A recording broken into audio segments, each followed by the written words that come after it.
que vamos a estar aquí presentando nuestra programación y Meditad en que hay un hogar en la margen del río de luz, más allá, donde van para siempre a gozar los creyentes en Cristo Jesús. Más allá, más allá, más allá, más allá, meditad en que hay un hogar. Más allá, más allá, más allá, en la margen del río de luz. Meditad en que amigos tenéis, de los cuales marchamos en pos por la fe, y pensad en que al fin los veréis en el alto palacio de Dios. Más allá, más allá, más allá, más allá, meditad en que amigos tenéis. Más allá, más allá, más allá, de los cuales marchamos en pos, en que mora Jesús, meditad,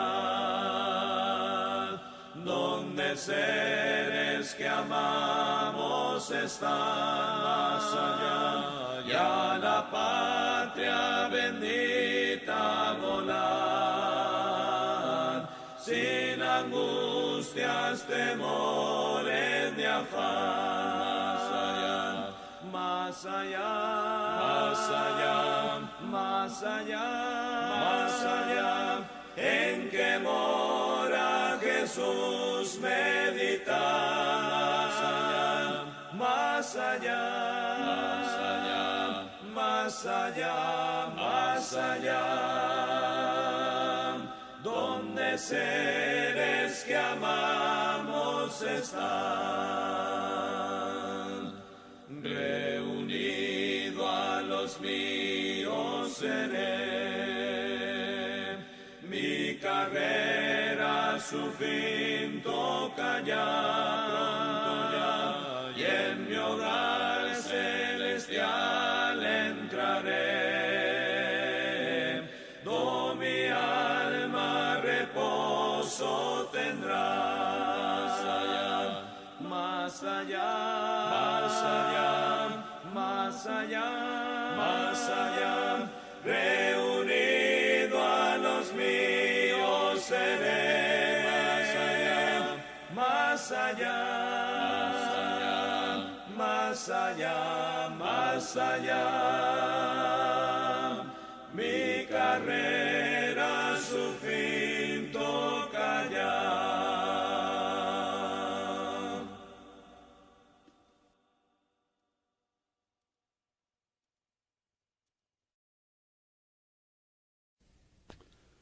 Habiendo considerado el significado del pecado según la Biblia y algunas de las categorías específicas del pecado, pasamos a algo aún más importante, que son los resultados del pecado. Y el primer resultado que debemos tomar en cuenta es la muerte física. Sí, la muerte física es el resultado directo del pecado de Adán y Eva en el huerto del Edén. Después de la desobediencia de esta pareja en Génesis capítulo 3, cuando Dios empieza a contarles lo que va a resultar ahora como consecuencia de su pecado, al haber tomado del árbol que Dios les había prohibido, su fruto. En Génesis capítulo 3 y el versículo 19 declara: con el sudor de tu rostro comerás el pan hasta que vuelvas a la tierra, porque de ella fuiste tomado, pues polvo eres y al polvo volverás. Hasta este versículo, Dios no había mencionado el hecho de que el hombre iba a volver al polvo del cual había sido tomado. Pero en este texto ya está limitando la existencia del ser humano en cuanto a este mundo material. Está limitando el tiempo en el cual el hombre puede vivir sobre la faz de la tierra, y esto como consecuencia directa de haber pecado en aquel día. En 1 Corintios capítulo 15 en el Nuevo Testamento, el apóstol Pablo está enseñando acerca de la resurrección de entre los muertos. Y en medio de esta enseñanza también menciona la causa de la entrada de la muerte física en este mundo. 1 Corintios 15 del 20 al 21. Mas ahora Cristo ha resucitado de los muertos, primicias de los que durmieron es hecho. Porque por cuanto la muerte entró por un hombre, es decir, por medio de Adán, también por un hombre la resurrección de los muertos, es decir, por medio de Jesucristo.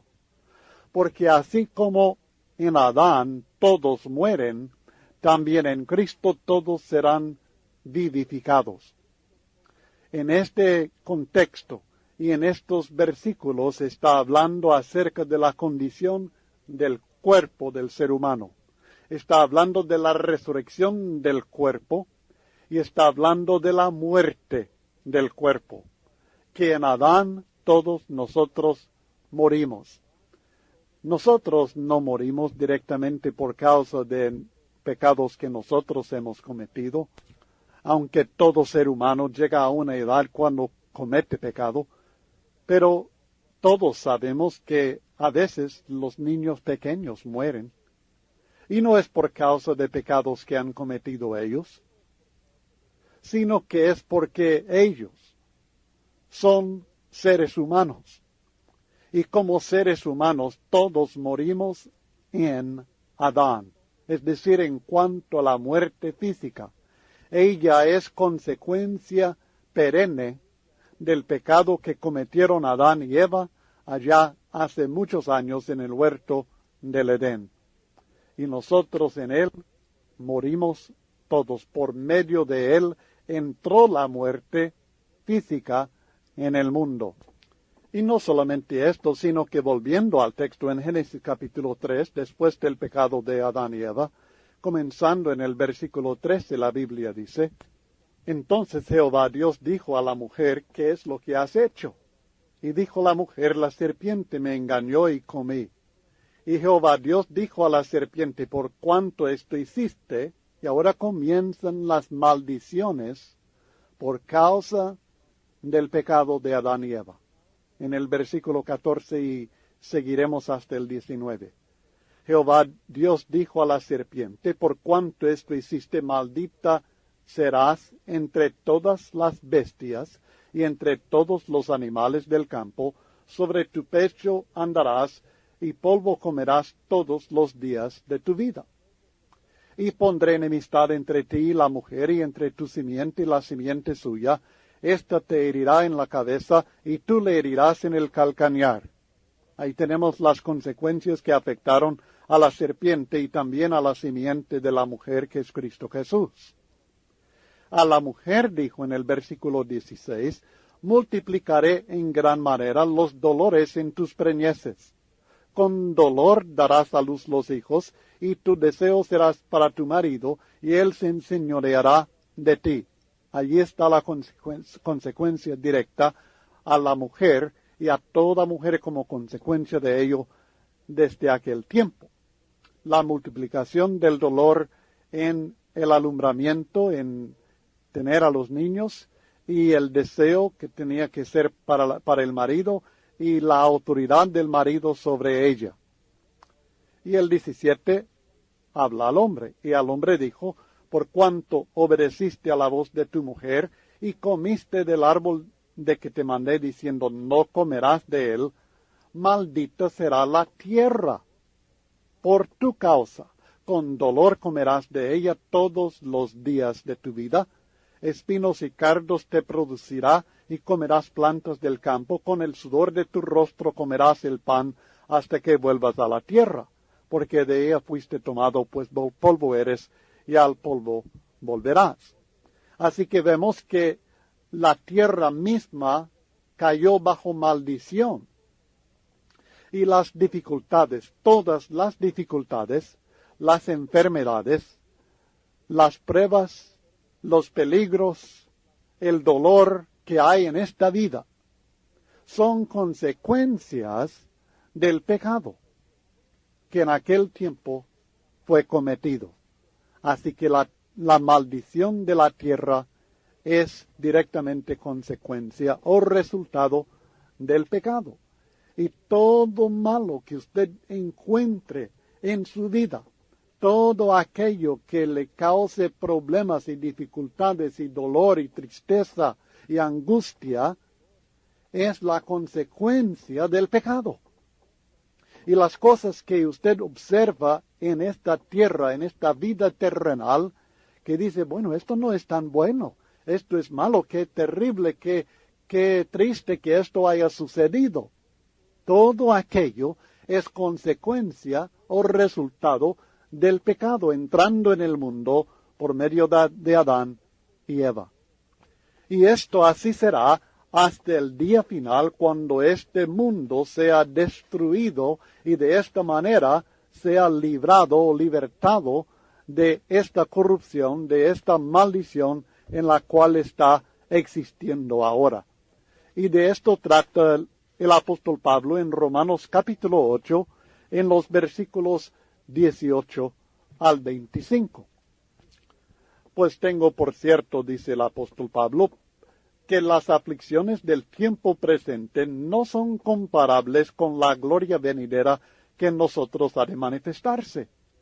Porque el anhelo ardiente de la creación, ya hablando de este mundo material como si fuera persona, el anhelo ardiente de la creación es el aguardar la manifestación de los hijos de Dios. Porque la creación fue sujetada a vanidad, no por su propia voluntad, sino por causa del que la sujetó en esperanza. Porque también la creación misma será libertada de la esclavitud de corrupción a la libertad gloriosa de los hijos de Dios. Aquí la Biblia no nos enseña cómo Dios va a hacer esto. Esto lo aprendemos en los escritos del apóstol Pedro, en 2 Pedro capítulo 13 en especial, que Dios va a librar a esta creación de esta corrupción, de esta vanidad, por medio de destruirla y reemplazarla con una nueva creación que ya no es material y corruptible, sino que es espiritual e incorruptible. La nueva tierra, los nuevos cielos. Pero el caso es que Dios sujetó la creación misma a esta esclavitud de corrupción, a esta vanidad, por causa del pecado. Pero hay más. No solamente la muerte física, no solamente la maldición de la tierra misma, sino que hay también como resultado del pecado, muerte espiritual. Y a esto se refiere el apóstol Pablo en Romanos capítulo 6 y el versículo 23, en un texto bastante conocido y citado, que declara, porque la paga del pecado es muerte, mas la dádiva de Dios es vida eterna en Cristo Jesús, Señor nuestro. La paga del pecado es muerte, separación de Dios. En Santiago capítulo 2, y es importante fijarse muy bien y permitir que la Biblia presente la definición de muerte, porque muerte no es dejar de existir. Muerte es separación. Note lo que dice la Biblia en Santiago 2 y el versículo 26. Porque como el cuerpo sin espíritu está muerto, así también la fe sin obras está muerta. Cuando el ser humano muere, el cuerpo y el espíritu del ser humano se separan. Y el cuerpo que queda, nosotros lo llamamos cadáver. El cuerpo que queda sin espíritu, el espíritu vuelve a Dios, dice Salomón en Eclesiastés 12. Cuando el espíritu deja el cuerpo está muerto. Ahí está, no ha desaparecido, ahí no ha sido aniquilado, ahí está el cuerpo, es cadáver, pero está muerto. La fe también dice que no tiene obras. Cuando se separan las obras de lo que uno cree, esa creencia, esa fe está muerta. La muerte espiritual es la separación entre el alma, el espíritu del ser humano y Dios.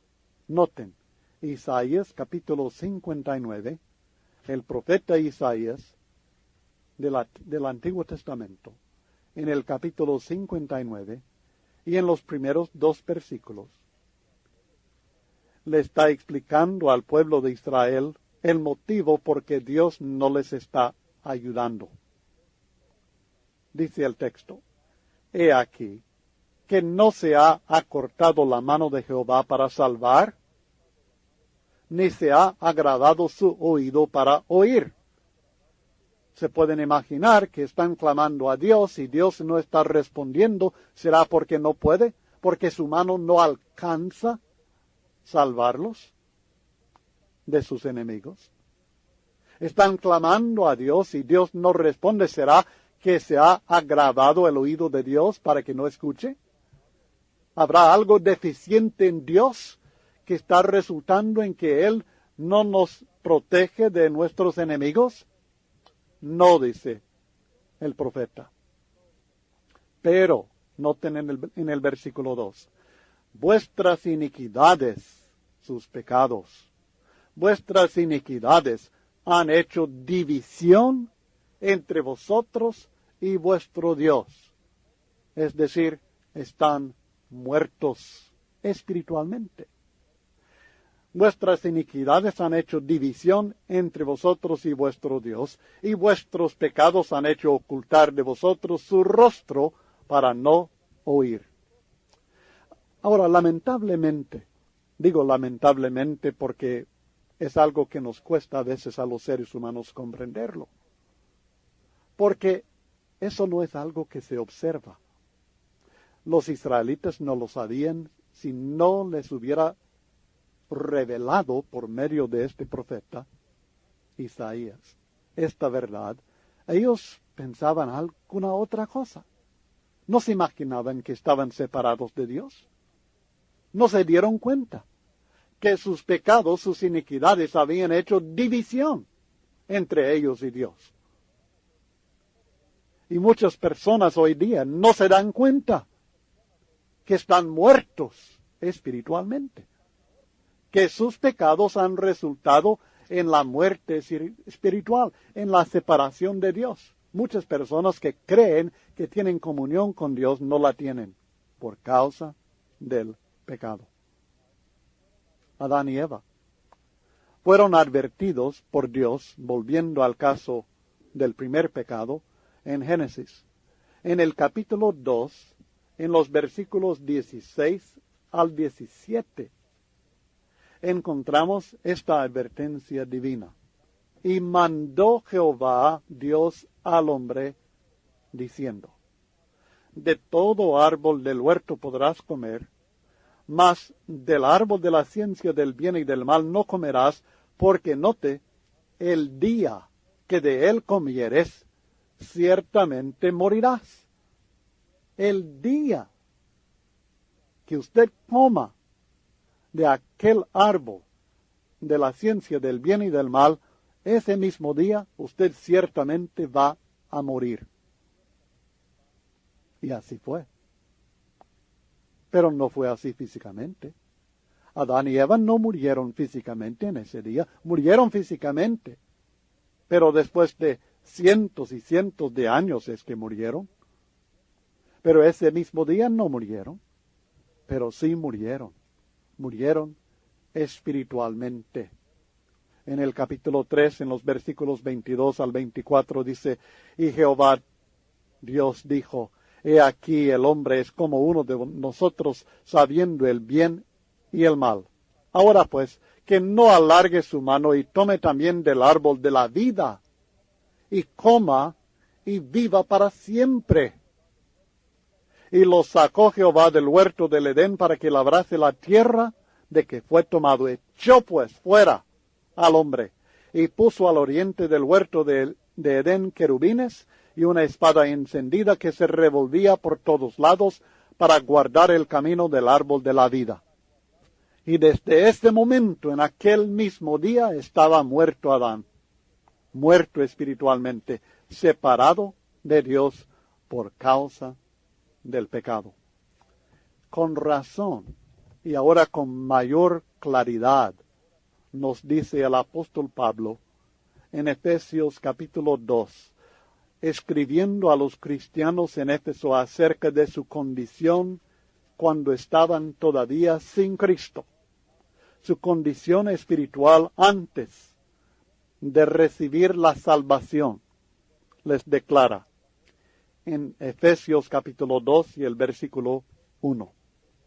Y Él, hablando de Cristo, de Dios, y Él os dio vida a vosotros cuando estabais muertos en vuestros delitos y pecados. Imagínense. Estas personas habían estado muertos, ahora tienen vida, pero estaban anteriormente muertos. Y no les habían sepultado, no estaban allá en algún sepulcro, en el cementerio. Ellos se levantaban cada mañana, comían sus comidas, hacían sus trabajos, sus quehaceres del día, se reían, gozaban, tenían sus hijos, se acostaban en la noche, lo mismo el siguiente día. Aparentemente estaban vivos, pero no espiritualmente. Estaban separados de Dios, muertos en sus delitos y pecados. El versículo 2 sigue diciendo, en los cuales, es decir, en los delitos y pecados, en los cuales anduvisteis en otro tiempo siguiendo la corriente de este mundo, conforme al príncipe de la potestad del aire, que sería Satanás, por supuesto, el espíritu que ahora opera en los hijos de desobediencia, entre los cuales también todos nosotros vivimos en otro tiempo. Vivimos materialmente, pero espiritualmente muertos. Vivimos en otro tiempo en los deseos de nuestra carne, haciendo la voluntad de la carne y de los pensamientos, y éramos por naturaleza hijos de ira, lo mismo que los demás. Hijos de ira, muertos en el pecado. Esta es la muerte espiritual, el tercer resultado del pecado que estamos considerando. Hay más. Trágicamente, en muchas personas, el pecado en su vida que sigue practicando una y otra vez produce un corazón endurecido. Si el ser humano persiste en el pecado, su corazón espiritual, su conciencia endurece. Advertencia de Dios en Hebreos capítulo 3 y el versículo 8, citando del Antiguo Testamento. No endurezcáis vuestros corazones, como en la provocación en el día de la tentación en el desierto. No endurezca su corazón. En el versículo 13, antes exhortaos los unos a los otros cada día, entre tanto que se dice hoy, para que ninguno de vosotros se endurezca por el engaño del pecado. Es tan engañoso el pecado que el resultado en la vida, en el corazón de la persona, es que se endurece. nuevamente en el versículo 15, entre tanto que se dice, si oyeres hoy su voz, no endurezcáis vuestros corazones como en la provocación. Lo que estamos aprendiendo es que cuando Dios nos llama por medio de su palabra, debemos hacerle caso. Y si no le hacemos caso, si persistimos en nuestra propia voluntad, si persistimos en el pecado, en desobediencia a Dios, y no hacemos caso a la voz de Dios que nos llama, el resultado del pecado en nosotros será un corazón endurecido, un corazón que ya no puede oír, un corazón que ya no puede responder, una conciencia que ya no se puede compungir. En el versículo 7 del capítulo 4 dice, otra vez determina un día, hoy, diciendo después de tanto tiempo por medio de David, como se dijo, si oyeres hoy su voz, no endurezcáis vuestros corazones.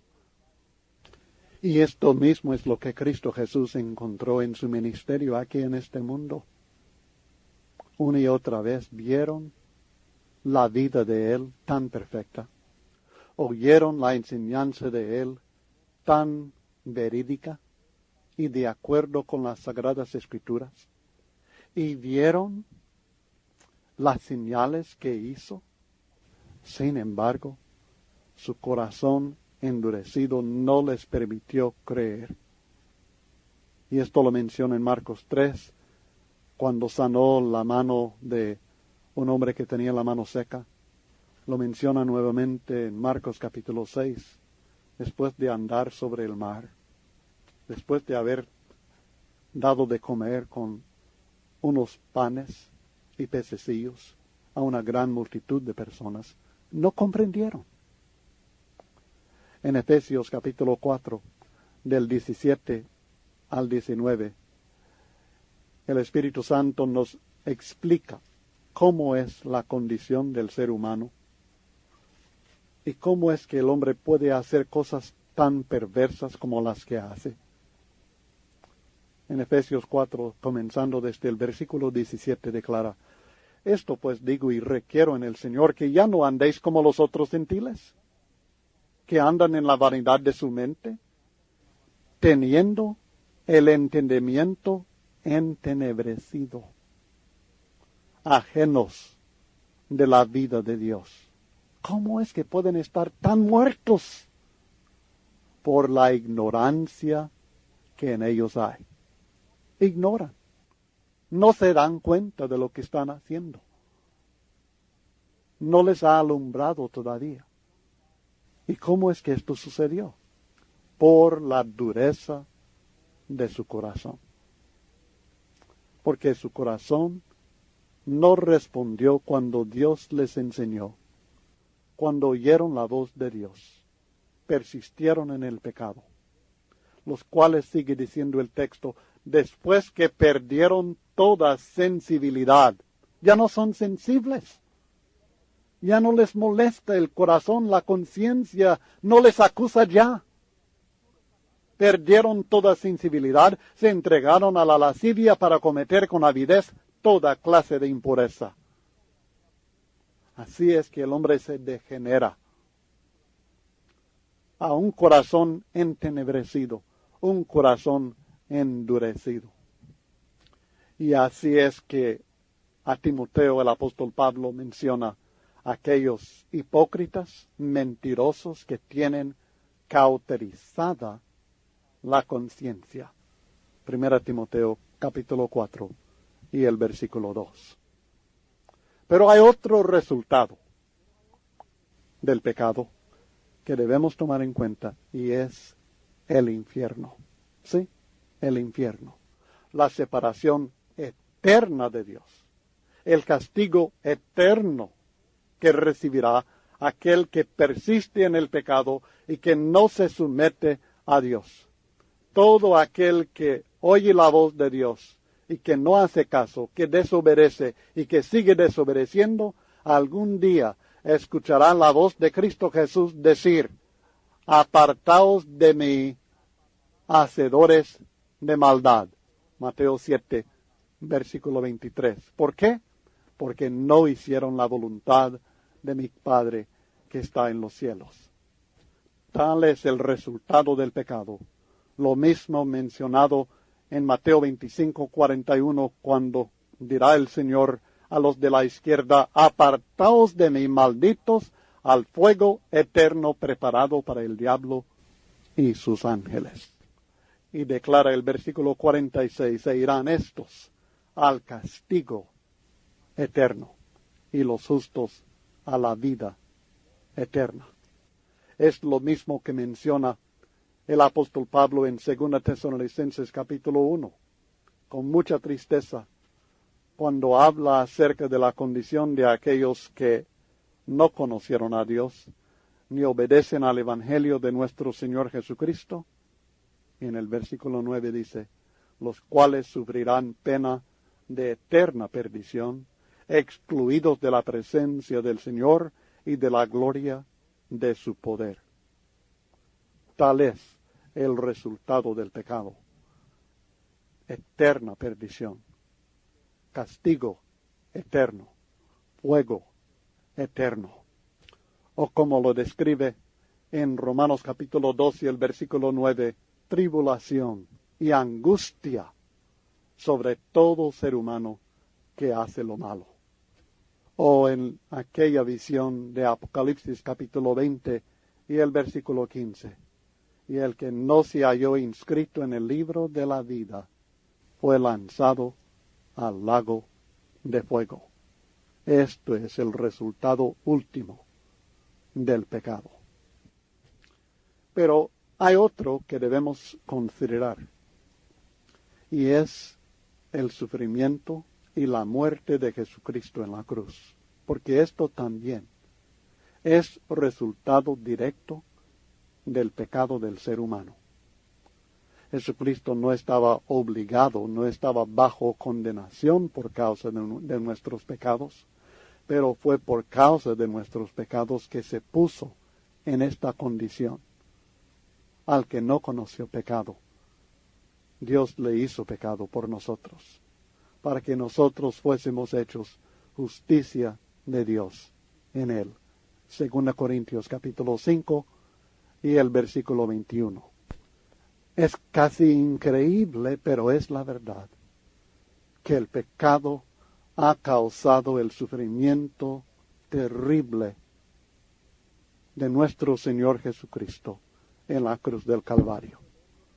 Todo el dolor de su cuerpo, toda la angustia del alma, todo el sufrimiento espiritual que padeció cuando cargó sobre sí mismo los pecados nuestros.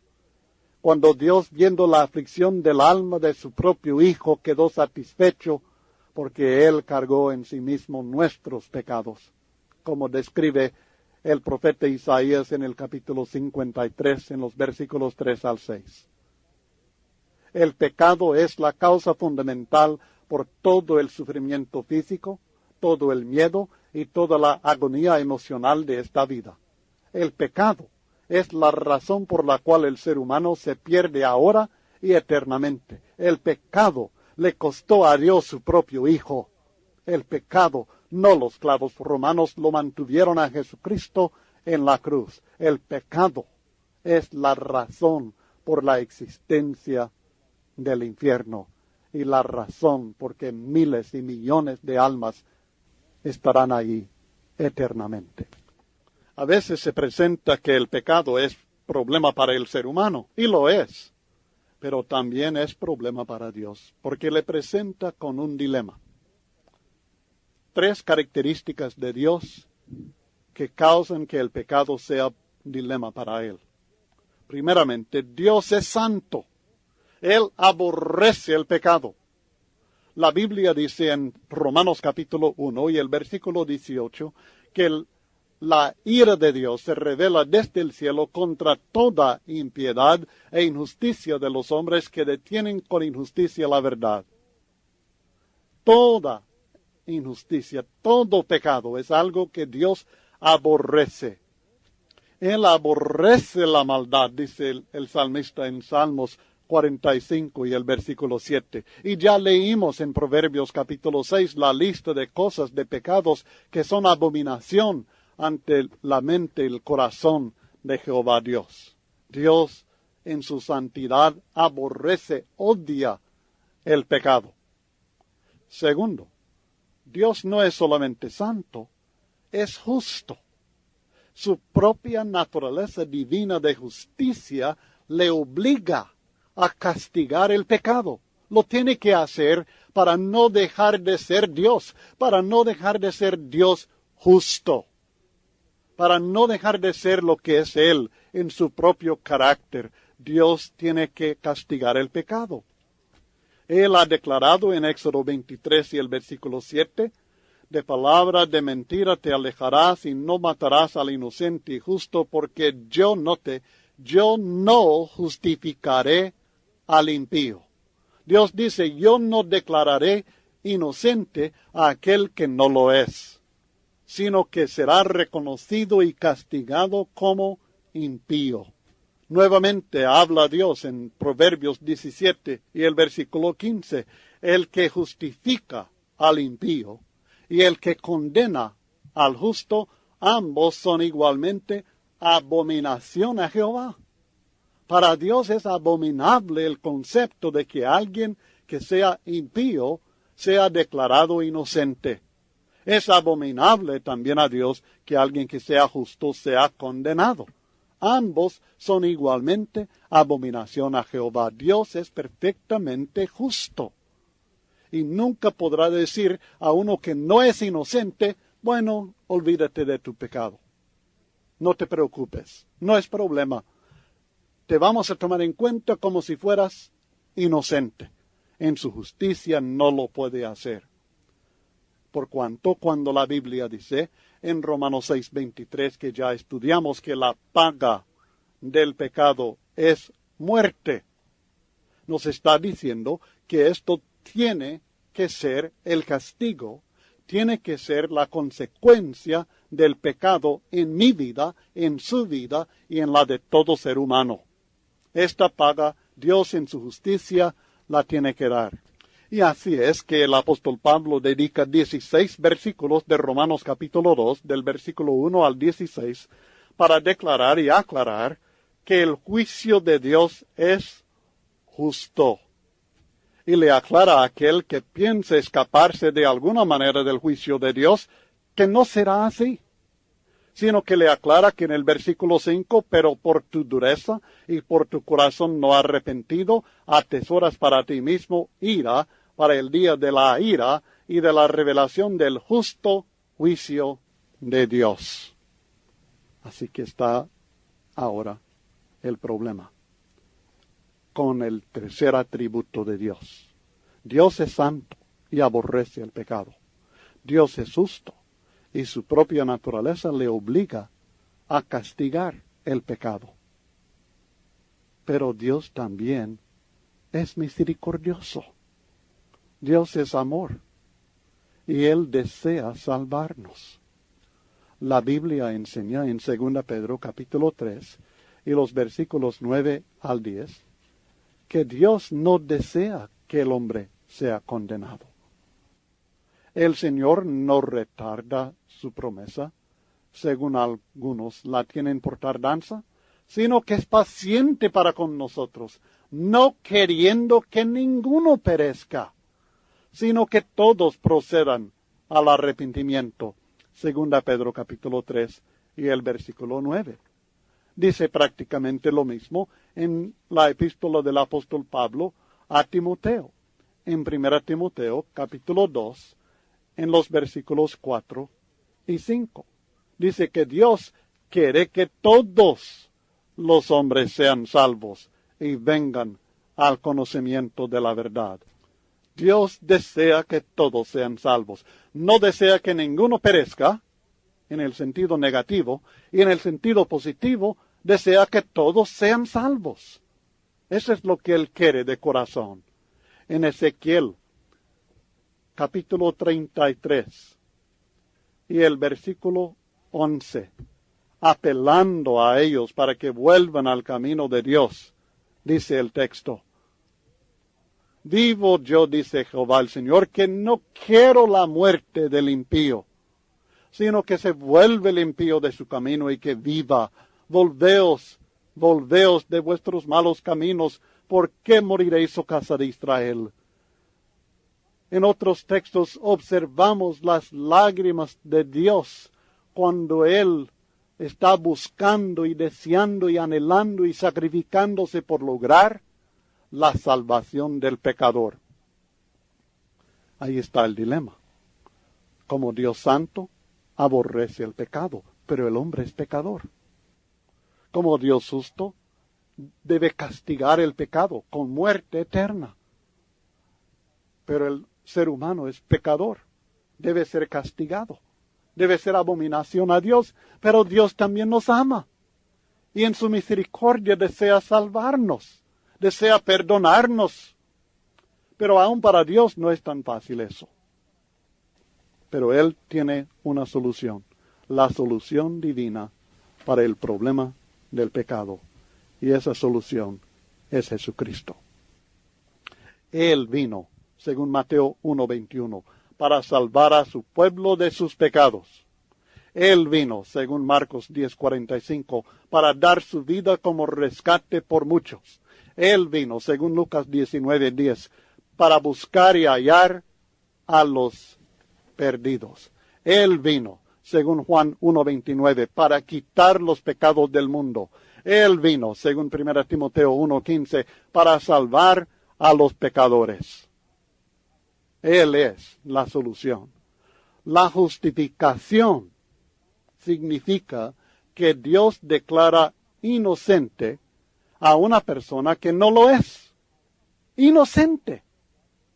Y esto es lo que Dios hace por medio de Jesucristo y la propiciación que Él puso en su propia sangre, su propia vida, que la puso por nosotros. De modo que aunque Dios ha declarado que no justificará al impío, no declarará inocente al culpable, lo hace.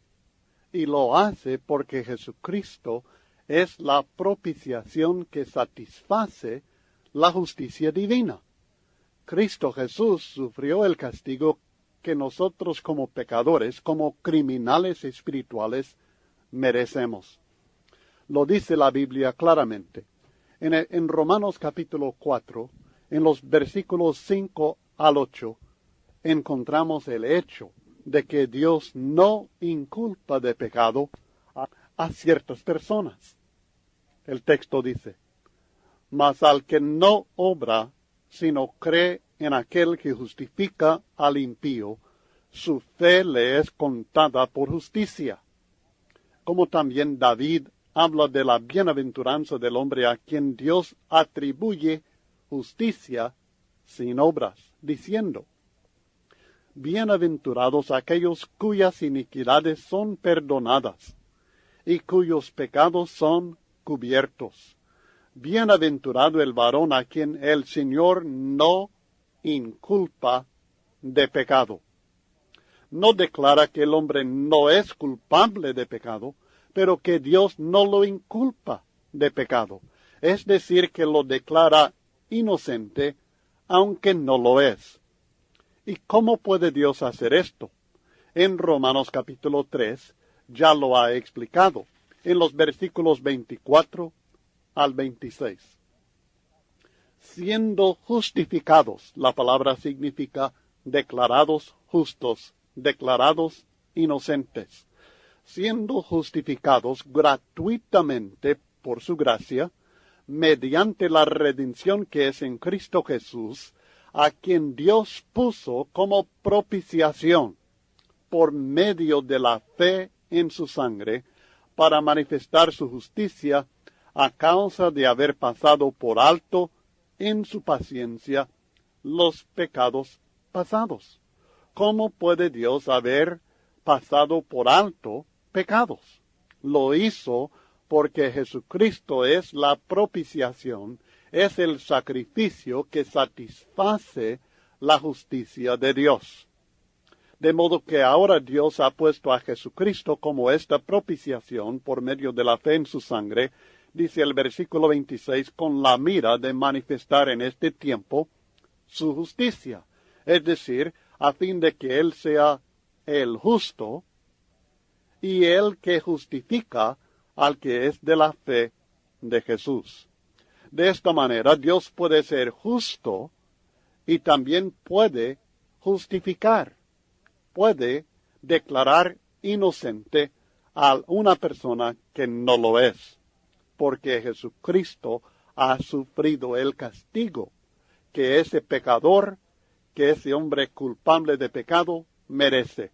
Y cuando nosotros buscamos el camino de Dios por medio de la fe en Jesucristo, Dios no nos inculpa de pecado. Esto es la justificación. Otra manera de verlo es la redención, que ya se menciona aquí en este texto, también en Romanos 3, y que se declara más aún en otros versículos del Nuevo Testamento. En la redención, Dios libra al hombre que es esclavo, porque el pecado esclaviza al ser humano. Todo aquel que comete pecado esclavo es del pecado, enseña la Biblia en Juan capítulo 8 y el versículo 34. Pero Dios nos libra de esta esclavitud y lo hace por el pago del rescate. Pero en este caso, Él mismo paga el rescate. De modo que Dios puede ser justo y al mismo tiempo librarnos de la esclavitud del pecado, porque Él mismo pagó el rescate para redimirnos, para librarnos de esta esclavitud, y el rescate pagado fue la vida de su propio Hijo. En Efesios capítulo 1 y en el versículo 7 lo dice directamente: en quien tenemos redención por su sangre. La redención es por la sangre de Jesucristo, es el perdón de pecados según las riquezas de su gracia, ese don que nunca podemos merecer. En Colosenses capítulo 1 y el versículo 14 nuevamente encontramos el precio pagado, en quien tenemos redención por su sangre, el perdón de pecados, el rescate pagado por Dios mismo, la sangre de Jesucristo, la vida de su propio Hijo. Y esto introduce otro aspecto de la salvación, que es el perdón de pecados. ¿Cómo puede Dios ser justo y al mismo tiempo perdonar al pecador, en vez de condenar a la persona que merece esa condenación eterna? La respuesta es sencillamente porque Jesucristo sufrió la condenación que nos toca a nosotros. Es decir, nuevamente, es posible por medio de la sangre de Cristo Jesús. Él les dijo a sus discípulos en Lucas capítulo 24, en el versículo 47, después de la resurrección estaba reunido con ellos y les está exhortando lo que tenían que hacer. Y les declara lo que Él ha hecho, cumpliendo las escrituras del Antiguo Testamento por medio de su muerte y su resurrección al tercer día, y luego declara que se predicase en su nombre el arrepentimiento y el perdón de pecados en todas las naciones, comenzando desde Jerusalén. Lucas capítulo 24 y el versículo 47. Con esto concuerda la promesa de Dios en Hebreos capítulo 10 y el versículo 17, que en el nuevo pacto nunca más me acordaré de sus pecados y transgresiones. Así que Dios promete perdonar, y el medio por el cual puede perdonar es la sangre de su Hijo. En Mateo capítulo 26 y el versículo 28, Jesucristo está con sus discípulos en el aposento alto y está explicando acerca de la cena del Señor, el fruto de la vid, y dice: porque esto es mi sangre del nuevo pacto, que por muchos es derramada para remisión de los pecados. Los pecados son perdonados porque la sangre de Jesucristo, el sacrificio del Señor Jesús, es el que lo hace posible. Él sufrió el castigo, la condenación que nosotros merecemos, y por esta razón hay remisión, hay perdón por medio de su sangre. También nosotros, por ser pecadores, nos convertimos en enemigos de Dios. Pero Dios nos reconcilia consigo mismo, en vez de condenarnos, en vez de guardar su rencor y derramar su ira sobre nosotros, porque su Hijo Jesucristo, por medio de su sangre, por medio de su sacrificio, ha logrado nuevamente la paz entre Dios y el hombre pecador. En Colosenses capítulo 1, en los versículos 21 y 22. La Biblia dice, y a vosotros también que erais en otro tiempo extraños y enemigos en vuestra mente, haciendo malas obras, ahora os ha reconciliado en su cuerpo de carne por medio de la muerte, para presentaros santos y sin mancha e irreprensibles delante de él. De modo que Dios puede ser amigo nuestro, nosotros nos convertimos en amigos de Dios a pesar de las malas obras que hemos cometido, porque hemos sido reconciliados por medio de la muerte del Hijo de Dios. El precio de la paz que Dios estuvo dispuesto a pagar fue la sangre de su propio Hijo. En Efesios capítulo 2, comenzando en el versículo 3 de la Biblia, dice, pero ahora en Cristo Jesús, vosotros que en otro tiempo estabais lejos, habéis sido hechos cercanos por la sangre de Cristo, porque Él es nuestra paz. En el 16 declara, mediante la cruz reconciliar con Dios a ambos en un solo cuerpo, matando en ella las enemistades. La cruz es la solución al problema de la enemistad entre el ser humano pecador y su Dios. Así que Dios puede ser justo y santo y al mismo tiempo reconciliarnos consigo a pesar de las ofensas que hemos cometido contra su santidad, porque Jesucristo hizo la paz entre nosotros y Dios por medio de la sangre de su cruz. Él es la solución para el dilema de Dios, del Dios santo, del Dios justo, del Dios misericordioso. En cuanto al pecado del ser humano, no hay otra solución, no hay otro camino más que Jesucristo. Él declara en Juan 14 y el versículo 6, yo soy el camino y la verdad y la vida. Nadie viene al Padre sino por mí, sino por Jesucristo. El pecado hubiera hecho división eterna entre nosotros y nuestro Dios. Si no por Jesucristo, nadie podría llegar al cielo. Si no por Jesucristo, seríamos para siempre enemigos de Dios y caeríamos bajo la ira eterna de Dios. Nunca seríamos nosotros perdonados. Quedaríamos como esclavos perpetuos del pecado. Seríamos declarados no inocentes, sino culpables, condenados, sin esperanza eterna. Esto es lo que Cristo ha hecho por nosotros. No hay otro Salvador más que Jesucristo. No hay otro nombre dado a los hombres por el cual debemos nosotros ser salvos. Así que tenemos nosotros, por la gracia de Dios, una alternativa. Tenemos que escoger entre pagar por nuestros propios pecados o recibir, aceptar el regalo de la salvación, del perdón, de la reconciliación, de la justificación, de la redención, aceptar este maravilloso regalo en Cristo Jesús, que es la única solución para el problema del pecado del ser humano.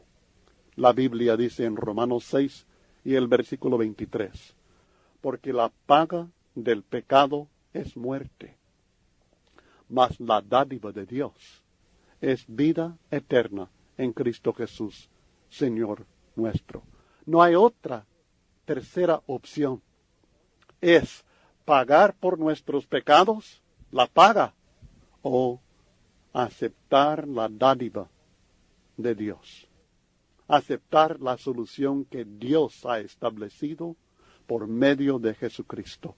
Y tendremos entonces vida eterna. Será muerte eterna, separación eterna de Dios en el infierno de fuego, o será vida eterna en gloria con Dios por medio de Jesucristo. En esta lección hemos aprendido acerca del significado del pecado, cómo la Biblia define el pecado. Hemos aprendido además que hay diferentes clases de pecado. No solamente es la inmoralidad, no solamente es la mentira o la borrachera o la fornicación, aunque estos también son pecados, de los cuales el hombre es culpable y por los cuales Jesucristo es la única solución. Pero hay otras clases de pecado también que hemos estado estudiando. También hemos notado que el pecado tiene resultados terribles. Esclaviza al ser humano y nos lleva a la muerte física, la muerte espiritual, la separación de Dios, la muerte eterna, el castigo del infierno. Fue el pecado el que causó la muerte del Hijo de Dios. Nuestros pecados, no los suyos, sino que nuestros pecados. Al que no conoció pecado, Dios lo hizo pecado por nosotros, 2 Corintios 5 y el versículo 21. Y nuestros pecados fueron sobre él y como consecuencia él padeció no solamente muerte física, sino el sufrimiento del infierno, el castigo de Dios por nosotros allá en la cruz del Calvario. Hemos estudiado además de esto también el dilema de Dios con respecto al pecado, que Él desea salvarnos, pero tiene el problema de su santidad, de que Él es justo y Él no tolera la comunión con el pecado. En Dios no hay tinieblas, no hay pecado. Y el que dice que tiene comunión con Él y anda en tinieblas, miente. De alguna manera tenía que resolver el problema del pecado. Y hemos encontrado en Cristo Jesús la solución divina para este problema. Pero lo que esta lección no nos explica, lo que tendremos que estudiar en otras lecciones, es cómo recibir este regalo, cómo aceptar la dádiva de la salvación por medio de la fe. Hemos hablado un poco acerca de la gracia de Dios y el don de la salvación, pero ¿es cierto que Dios no requiere nada de una persona para que sea salva? Esta pregunta no la hemos contestado en esta lección. O el bautismo, que mucho se menciona en los círculos religiosos y se practica en muchas religiones. ¿Qué tiene que ver el bautismo con la salvación por gracia, por medio de la fe?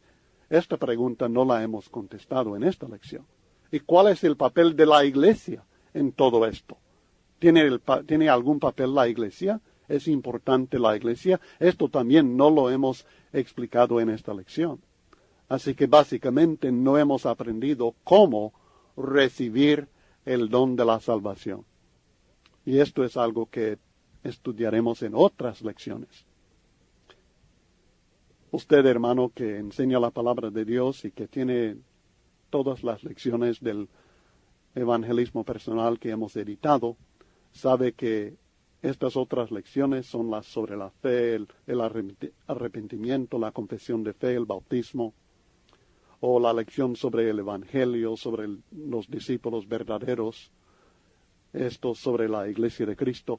Todas estas lecciones son las que a continuación puede utilizar para seguir enseñando a la persona que todavía no es cristiana, o para seguir también recordando a los hermanos del plan de Dios para salvación y cómo recibimos ese maravilloso don de la salvación. Espero que encuentre la mejor forma de utilizar esta lección sobre el pecado dentro de su evangelización de las personas. Es importante que la persona reconozca que es pecador y que reconozca que eso es grave, que trae consecuencias, resultados que destruyen su vida ahora y aún peor, eternamente, que los separarán de Dios para siempre.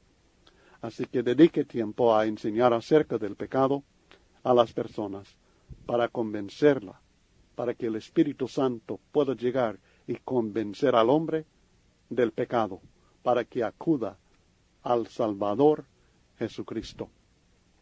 Ahora debe estudiar esta lección cuidadosamente y luego contestar las preguntas sobre este estudio, y nos puede enviar también estas preguntas contestadas. Revisaremos sus respuestas y le enviaremos de nuevo sus preguntas ya revisadas con también las respuestas del profesor que siempre incluimos en estos estudios. Que Dios le bendiga en la enseñanza del Evangelio de Cristo y que el Espíritu Santo utilice su palabra para convencer a los hombres de pecado.